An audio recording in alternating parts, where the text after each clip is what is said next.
So now we come to Wassily Kandinsky, and he's a member of a group called Blaue Reiter.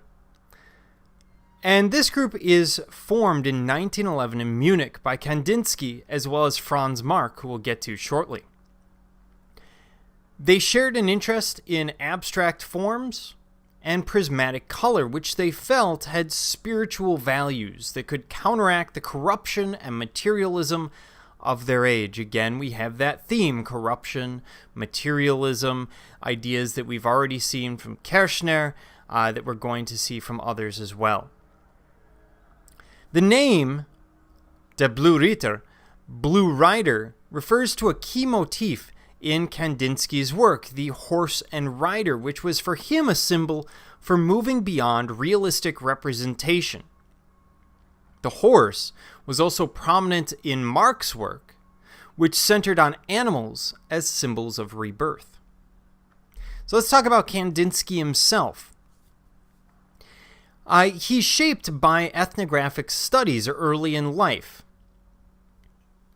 He's also shaped by the work of the Fauves and post-impressionism. Now, those ethnographic studies, those are something that's happening in Europe in the late 19th and early 20th century, really all the way up to World War II.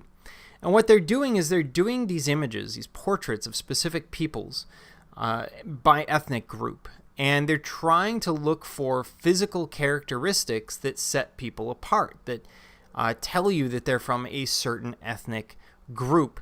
And that will be particularly influential on a lot of different artists at this period. That idea, the ethnographic study, will fall out of favor due to the events of World War II.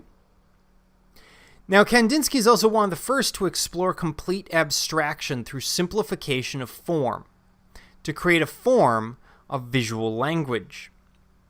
So what he does is he eliminates representational elements due in part to his interest in a spiritual idea called Theosophy, where, for example, they will look at aura colors and patterns to determine things about you. He's particularly well-read in science and believes that the atom proves that material objects have no substance. Since there is all this room between the nucleus of an atom and the electron, therefore material things are really, in Kandinsky's mind, an illusion, because the atom can't actually hold all these things together. So if the world is an illusion, well, what's real? Kind of the point he chases after. He also believed that artists must express their innermost feelings through color, form, light, and space. Now, he had three different forms of painting. These were impressions, improvisations, and compositions. And each of his works are called, for example, Improvisation 23, Impression 21. They're simply counting up, and we have the different types. So impressions are direct impressions of external nature, expressed in drawing and painting form. These are sort of like Impressionism. These are him looking at something and giving you the visual impression of it. Improvisations, these are inspired by events of the spiritual type, where he's not looking at something real. Instead, he's trying to get across an emotional sense or some kind of spiritual event.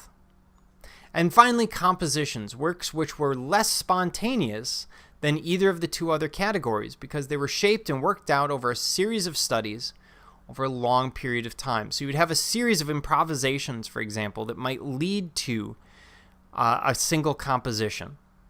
So these are the three types that we will see Kandinsky use.